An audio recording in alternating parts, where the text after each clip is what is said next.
Morning. আমার এক নতুন চ্যানেলে নতুন ব্লগে তোমাদের সকলকে স্বাগত জানাই। তোমরা সবাই কেমন আছো? আশা করি তোমরা সবাই ভালো আছো। আমি কিন্তু একদম ভালো নেই, সেটা আমার গলার আওয়াজ শুনেই তোমরা বুঝতে পারছো। আমাদের এখানে এত বৃষ্টি হচ্ছে, চারিদিকে এত জল, আর সকালে উঠে প্রতিদিন এত জল ঘাঁটতে স্বাভাবিক ঠান্ডা লেগে যাবে। আমার কিন্তু একা শরীর খারাপ নয়, সুইটিরও প্রচণ্ড ঠান্ডা লেগেছে। সোফিয়া তো ডাক্তার দুবার দেখালাম, এখনও কমেনি, এখনও বেচারি অসুস্থ হয়ে আছে। আর এখন দেখো সমস্ত কাজ সারছি, সারাদিন সারার পরে এখন বাজে 11:15 রাত। এই রাত্রেবেলা দেখো মাম্মামকে ঘুমিয়ে আর সমস্ত কাজ যেগুলো একটা মায়ের করা দরকার, যেহেতু সোফিয়া বাইরের মিল খায়, সেই ক্ষেত্রে সমস্ত গুছিয়ে দেখো এখন ঘুমাতে যাওয়ার আগে ভাবলাম একটু এডিটটা করে রাখি। কেন যেন এত অসুস্থর পরেও ভিডিও করছি, কারণ সত্যি কথা ফেমাস হওয়াটা আমার ভীষণ একটা প্রিয় ব্যাপার। যখন অনেক অনেক কমেন্ট পাবো, রিপ্লাই দেবো, আমার ভীষণ ভালো লাগে। তো যাক, দেখো কথা বলতে বলতে অনেকটা কাজ আমার সারা হয়ে গেছে। এই যে কলটা তোমরা দেখতে পাচ্ছ, এই কলে কিন্তু প্রচণ্ড আয়রন বের হয়, এবং কলে কিন্তু শুধু তাই নয়, বালিও বের হয়। যার জন্য দেখো সুইটি নিজে একটা কাপড় বেঁধে দিয়েছে, আমি সেই কাপড়টা জাস্ট একটু উল্টে পাল্টে আবার বেঁধে দিলাম। আর দেখো এত বৃষ্টি হচ্ছে চারিদিকে যে বাইরে জামা প্যান্ট দেওয়ার কোনো পজিশনই নেই। তাই দেখো জামা প্যান্ট কত কেচেছি, আর ঘরের মধ্যে কেমন করে সব শুকাতে হচ্ছে। কি করব বলো, কোনো পজিশনই নেই। আর সত্যি কথা বলতে দেখো এই বাড়িতে এমন একটা সমস্যা, সুইটির এমন গলা ব্যথা হয়েছে না। সুইটি বললো মামা আমার একটু আদা চা করে দাও, তো দেখো আদা চা করে দিয়েছি। আর এই দিকে দেখো আমার বাড়ির পরিস্থিতি দেখো, কত জল জমেছে। দেখো এই যে রাস্তা তোমরা দেখতে পাচ্ছ, এত জল মারিয়ে মারিয়ে আমাদের আসা যাওয়া করতে হয়। পরে আবার তোমাদের দেখাবো। তো এই দেখো সুইটি উঠে পড়তে বসেছে, সোফিয়াও সঙ্গে রয়েছে, আর আমি দেখো টুকটাকি কাজ শুরু করে দিয়েছি। বিছানা থেকে তো একদম উঠতেই পারছি না, কিন্তু কি করব বলো, কেউ না থাকলে যেমন হয়। সুইটি কিন্তু অনেকটা চেষ্টা করে, মামাম তোমাকে হেল্প করে দেব, আমি বলি না। আর ওইদিকে তোমার সোফিয়াকে দেখো, এই সময় দেখো রুমাল টুপি দিয়ে পরিয়ে তাকে বসাতে হয়েছে, কারণ কি প্রচণ্ড ঠান্ডা লেগেছে, বৃষ্টি হচ্ছে বাইরে প্রচুর, আর জল জমেছে। তো দেখো আস্তে আস্তে যতটুকু পারি নিজে কাজ নিজে গুছিয়ে নিচ্ছি। আর ঝাড় দেওয়া প্রায় শেষ হতে চলেছে। আর এদিকে দেখো সোফার অবস্থা দেখো, আর বাড়ির অবস্থা দেখে তোমরা বুঝতেই পারবে বাড়িটা কেমন ডিসঅর্গানাইজ হয়ে আছে, জামা প্যান্টগুলো কেমন ঝুলছে। কিন্তু কি করব বলো, শুকানোর তো কোনো জায়গা নেই, পজিশনও নেই। তো দেখো ঝাঁটাটা ভালো করে ঝাঁট দিয়ে ঝাঁটাটাকে দেখো ভাবলাম একটু দড়ি দিয়ে ঝুলিয়ে রাখবো, সেটাই বেটার হবে।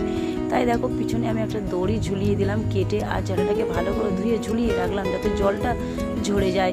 এদিকে দেখো কাপড় জামা কাচতে বসে যেতে তোমাদের দাদার সঙ্গে আমার ঝগড়া শুরু হয়ে গেছে। না তোমাদের দাদা কাজে যেতে পারছে না কিছু করছে, তো হঠাৎ এসে বললো কি রান্না করবে। আমি বললাম কি রান্না করবো সেটা তুমিই জানো। এই নিয়ে দেখো দাদার সঙ্গে আমার ঝগড়া শুরু হয়ে গেছে, কারণ তোমাদের দাদা একদম কাজে যাচ্ছে না, শুধু বলছে কাজ হচ্ছে না। সত্যি কথা বলতে রান্না করতে গেলে দেখছি কখনো নুন নেই, কখনো দেখছি আলু নেই। বলো তো এমনি ভালো লাগে বলো তো? তো এই সমস্যা কবে যে আমার ঠিক হবে আমি বলতেই পারছি না। তো যাক, তোমাদের দাদা মানুষ হিসাবে খারাপ নয়, কিন্তু জানি না কেন এখন আমাদের সময়গুলো এত খারাপ যাচ্ছে। কিন্তু দৃঢ় বিশ্বাস একদিন সব ঠিক হয়ে যাবে। আর এই যে তোমরা ভয়েসটা শুনে বুঝতে পারছো, হঠাৎ প্রচণ্ড জ্বর, গায়ে প্রচণ্ড ব্যথা, একটা প্যারাসিটামল খেয়ে নিয়েছি, নিয়ে দেখো সমস্ত কাজ শুরু করে দিয়েছি। আর এই দিকে দেখো কাছাকাছি করে কোথায় শুকাতে দিচ্ছি, দেখো তোমরা যে দেখতে পাচ্ছ না, ঘরের মধ্যেও জল পড়ছে। আর এই দিকে দেখো বাইরে উনুনটা বসানো আছে, উনুনটা ভিজে গেছে হালকা, আর জলগুলো দেখো বাইরে দেখলাম কাঠ ভেসে চলে যাচ্ছে, এই ভেসে চলে যাচ্ছে, সেগুলোও গুছালাম। আবার যখন ওদিকে গুছিয়ে আবার এদিকে চলে এলাম, দিয়ে দেখো আবার রান্না বান্না করতে করতে এদিকে রান্নাও হচ্ছে, এদিকে সমস্ত কাজও হচ্ছে। কি করব বলো, কিছু তো করার নেই। চারিদিকে দেখো সব জায়গাতে কেমন জল ঝরছে। সত্যি কথা বলতে এই বৃষ্টি বর্ষা একদম ভালো লাগে না। তোমাদের দাদাকে পাঠিয়েছি কাঁচা লঙ্কা আনতে, তো তোমাদের দাদাও ওদিক দিয়ে আসছে, লঙ্কা নিয়ে আসতে গেছে বাজার থেকে। আমার বাড়ি থেকে বাজারটা বেশি দূরে নয়, তো তাও সাইকেলে করে তোমাদের দাদা যায়।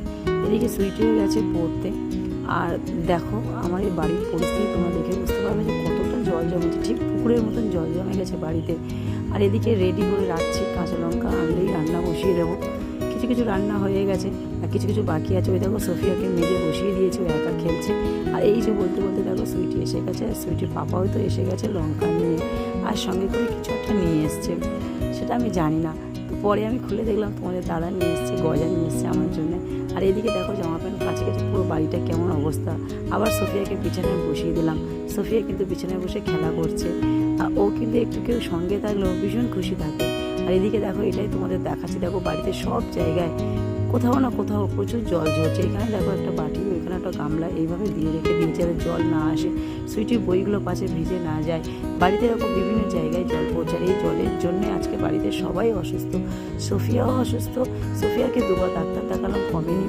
সুইটিকে ডাক্তার দেখিয়েছি, আমাকে এখন আমি ডাক্তার দেখাইনি, জাস্ট প্যারাসিটামল কিনে বাড়িতে খাচ্ছি। জানি না কি হবে। এই দেখো যেটা দেখতে পাচ্ছ, এটা কিন্তু রাস্তা। দেখো সমস্ত কাজ করে যখনই একটু বসলাম, তোমাদের দাদা লঙ্কাটা দিয়ে চলে গেল খালে মাছ ধরতে। আর এর আগেও কিছুটা মাছ নিয়ে এসেছিলো। আজকে তোমাদের দাদা খালে গিয়ে দেখো কত মাছ ধরে নিয়ে এসছে। আমি অবাক হয়ে গেছি, তোমাদের দাদা এত মাছ ধরতে ভালোবাসে আর এত এত মাছ আনে। সত্যি কথা বলতে এই অভাব সংসারে আর এই সময় মাছ ধরে আনলে আমার কাটতে কিন্তু বিরক্ত বোধ হয় না, আমার ভীষণ ভালো লাগে। আর তাই দেখো জ্যান্ত মাছ আমি প্রথমে কাটতে পারছিলাম না, তাই ভাবলাম একটু ছাই নিয়ে নিই হাতে। তো ছাই দিয়ে দেখো মাছগুলো আমি কাটছি। মাছ কাটতে ভীষণ ভালো লাগে, খেতে হয়তো অতটা ভালোবাসি না যতটা কাটতে আমার ভালো লাগে। আর এই দেখো আমি মাছ কাটছি, আর তোমাদের দাদা ওদিক দিয়ে ছিপ ফেলে এসে উনি ফ্রেশ হতে গেছে, কারণ আমি তো এখনও কিছু খাইনি। সুইটি খেয়েছে, সোফিয়া খেয়েছে, আমি খাইনি, তোমাদের দাদা আসার অপেক্ষায়। তো তোমাদের দাদা এসে আমার হাতে মাছ ধরিয়ে দিল, এখন আমি মাছটা ফেলে রেখে কেমন করে খাই। তোমাদের দাদা বললো নাও, আমি গা হাত পা ধুয়ে বসে আছি, তুমি এলেই খাবো।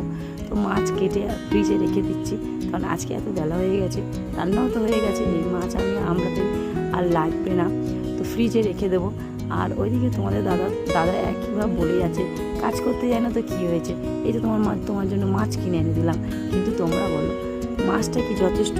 এই যে বাচ্চাগুলো কত অসুস্থ বলো তো, কিছু খাই না খায়, কিছু টাকা তো এক্সট্রা করে রাখতেই হবে, কারণ বাড়িতে বাচ্চা রয়েছে, কখন কি হয় নিজেদেরও তো বলা যায় না।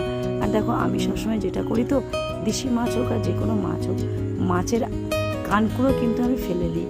মা বলে মাছের সব থেকে ক্ষতিকারক জিনিস হচ্ছে কানকুড়ো, তাই দেখো কোনো মাছের কানকুড়োই কিন্তু আমরা খাই না, আমি কিন্তু ফেলে দিই। আর এই যে পাথরটা দেখতে পাচ্ছ, আগে একটা যে বাড়িটা আমি বিক্রি করেছি, আমার নিজস্ব বাড়ি, সেই বাড়িতে কিন্তু যখন রাজমিস্ত্রি কাজ করতো, আমি সেই দাদাদেরকে বলেছিলাম যে একটা এমনি পাথর তৈরি করে দিতে, যাতে আমি মাছ ঘষতে পারি।